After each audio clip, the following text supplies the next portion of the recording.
말은 잘했는데 틀린 것으로 드러날 때 보통 기분 나쁜 것이 아니다. 소포클레스. 네 번째 질문. 당신은 뜻하는 말을 말하고 상대방의 말을 들을 때 이해할 수 있는가? 여보, 어떻게 생각해요? 레슬리는 우리의 작은 아파트 거실에서 새로 산 드레스를 보여주기 위해 빙빙 돌고 있었다. 우리가 결혼한 지 채 일주일도 안 되었을 때의 일이다. 좋아요. 나는 대답했다. 당신 나갈 준비 다 했어요? 배고파 죽겠어요. 좋다. 배고파 죽겠다. 그게 전부예요? 레슬리는 나에게 이 건성으로 던지는 질문을 굳이 할 필요가 없었다. 나는 이미 그녀의 얼굴에서 모든 것을 읽을 수 있었기 때문이다. 뭐 잘못된 거 있어요? 나는 물었다.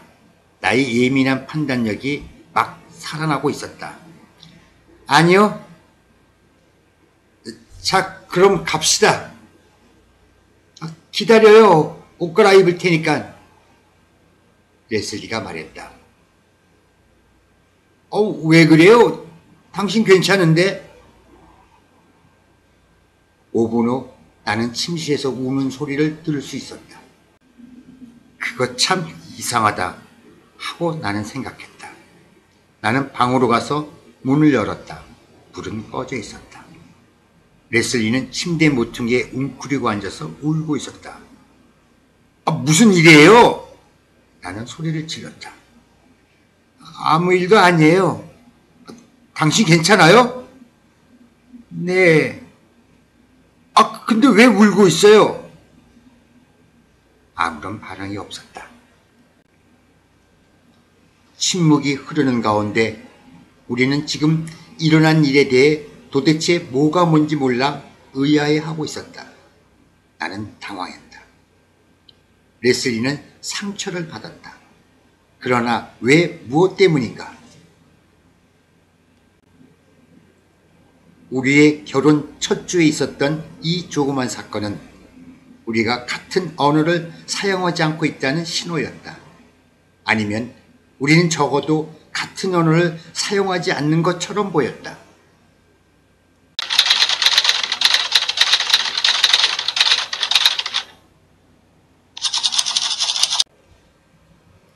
부부들은 그들이 결혼해서 부딪히는 첫째 문제는 의사소통의 단절이라고 말한다. 그럴 만한 충분한 이유가 있다. 결혼이 심수하느냐 수용하느냐 하는 문제는 부부가 메시지를 얼마나 잘 보내고 받느냐, 그리고 그들이 얼마나 뜻하는 바를 잘 말하고 듣는 바를 잘 이해하느냐 하는 것이다. 의사소통은 관계의 친밀감을 증대시키거나 반대로 거리감을 넓혀 관계를 끝내게 만들 수도 있다. 대화의 기술을 향상시키는 데 가장 좋을 때는 만사가 잘 진행되는 결혼 초기 단계이다.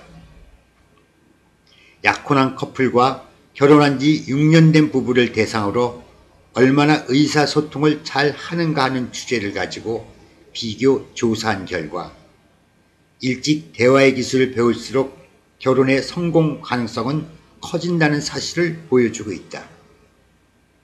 몇 가지 간단한 원리를 이해하여 잘 실천하면 심수될 결혼도 수용하는 결혼으로 변모할 수 있다. 이 장의 목적은 당신을 보다 이해하는 사람으로 만들고 이해받을 수 있도록 도와주려고 하는 것이다. 우리는 의사소통을 배울 필요성에 대하여 강조함으로써 시작할 것이다. 다음으로 우리는 대화가 실패하는 가장 흔한 원인을 살펴보고 효과적인 의사소통의 기초를 제시할 것이다. 그런 후 가장 효과적이며 입증된 결혼 생활에서 지켜야 할 대화 규칙을 몇 가지 제시함으로 이 장을 마무리하고자 한다. 왜 의사소통하는 법을 배워야 하는가? 우리는 결함이 있는 의사소통 라인이 튼튼해 보이는 결혼을 무너뜨리는 것을 수없이 보아왔다. 두 사람은 서로의 관계에서 자신이 원하고 필요한 것을 전달하려고 애를 쓴다. 그런데 그들은 상대방이 이해하지 못하는 언어로 말하고 있다는 것을 깨닫지 못한다. 실망한 부부는 경계심을 품고 피차에게 방어벽을 쌓는다. 그들은 서로에게 마음을 털어놓기를 중단하고 자신의 일부를 가려 벽을 쌓고 그 결과 감정적 관계는 멀어진다. 그들은 말을 할 때마다 남의 탓을 한다. 따라서 경청할 줄을 모른다. 한 배우자가 떠나 별거를 하기도 하지만 만일 둘이 함께 머문다면 감정적인 이혼 상태에서 동거하는 것이다. 나는 결혼에서 대화의 중요성을 아무리 강조해도 지나치지 않다고 생각한다.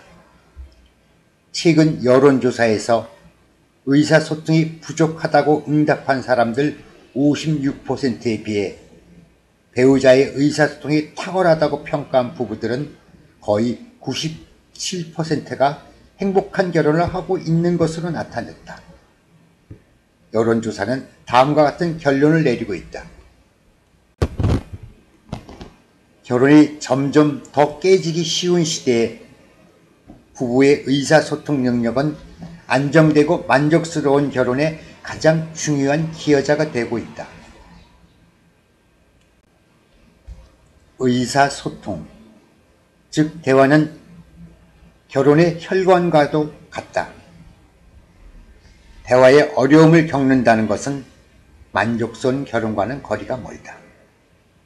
사실 당신이 배울 수 있는 가장 중요한 기술은 배우자가 경청할 수 있도록 말하는 법과 잘 경청하는 법을 배워 배우자가 말할 수 있게 하는 것이다. 아마 당신은 대화하는 법을 알고 있다고 생각할 것이다. 우리가 상담하는 대부분의 약혼한 커플들처럼 우리는 지금 사랑하고 있습니다. 따라서 우리는 무엇에 대해서든 말할 수 있어요. 라고 말할 것이다. 그러나 당신의 배우자가 당신과는 다른 대화 규칙을 따라 생활하고 있다는 것을 알고 있는가? 모든 사람은 그 나름대로의 의사소통 규칙을 가지고 성장한다. 그리고 결혼은 서로 다른 규칙을 가지고 있는 두 사람에게 규칙을 재조정하도록 강요한다. 예를 들어 로버트와 멜리사는 사랑에 완전히 빠져 있었다. 그들은 결혼하기 전에 밤늦게까지 몇 시간씩 전화를 주고받았다. 그러나 그들은 곧 의사소통이 쉽지 않다는 것을 알게 되었다. 멜리사는 우리에게 말했다.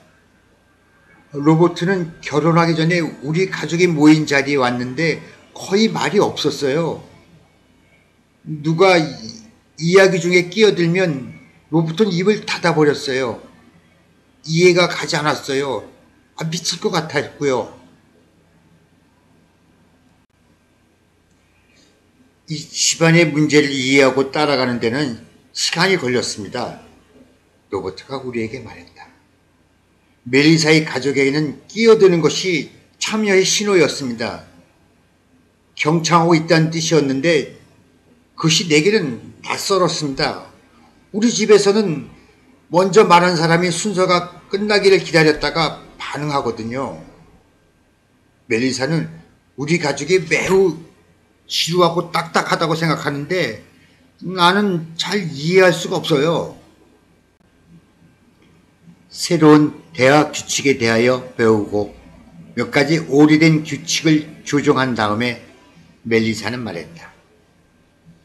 옳고 그른 대화 스타일이 있는 건 아니고 또 다른 스타일이 있다는 것을 깨닫게 되었습니다.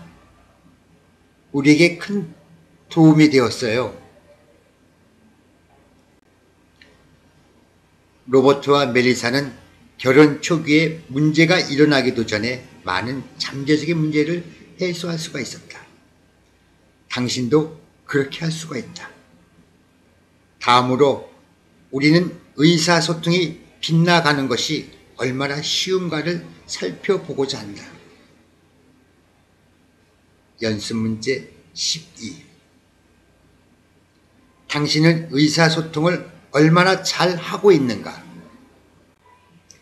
모든 남편과 아내 사이에는 의사소통의 장애가 존재한다. 워크북 연습 문제. 당신의 의사소통을 얼마나 잘 하고 있는가는 당신과 배우자로 하여금 잠재적 장벽을 구별하여 극복할 수 있도록 도와줄 것이다.